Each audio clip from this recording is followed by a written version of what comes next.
بسم اللہ الرحمن الرحیم الحمد للہ رب العالمین والصلاة والسلام علی رسول الکریم اما بعد۔ مشاہدین کرام، السلام علیکم ورحمۃ اللہ وبرکاتہ۔ آج میں آپ کی خدمت میں کتاب نعمت المنان مجموع فتاوی فضیلت دکتور فضل الرحمن سے ایک اہم مسئلہ عبادت کی قبولیت کی شرطوں سے متعلق لے کر حاضر ہوا ہوں۔ آپ رحمہ اللہ سے سوال کیا گیا کہ عبادت کی قبولیت کے لیے کیا کیا شرطیں ہیں۔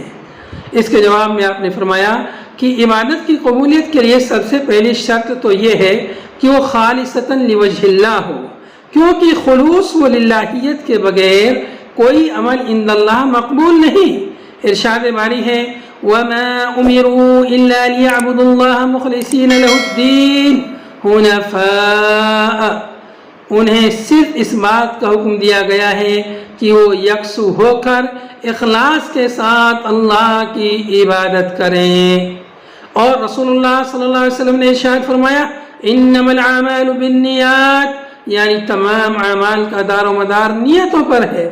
دوسری شرط یہ ہے کہ وہ رسول اللہ صلی اللہ علیہ وسلم کی سنت کے مطابق ہو، یعنی وہ عبادت رسول اللہ صلی اللہ علیہ وسلم کے طریقے کے مطابق ہو، جیسا کہ حدیث من عمل عملا لیس علیہ امرنا فہو رد ہے، جس نے کوئی ایسا عمل کیا جس پر ہمارا حکم نہیں وہ نامقبول ہے، مردود ہے۔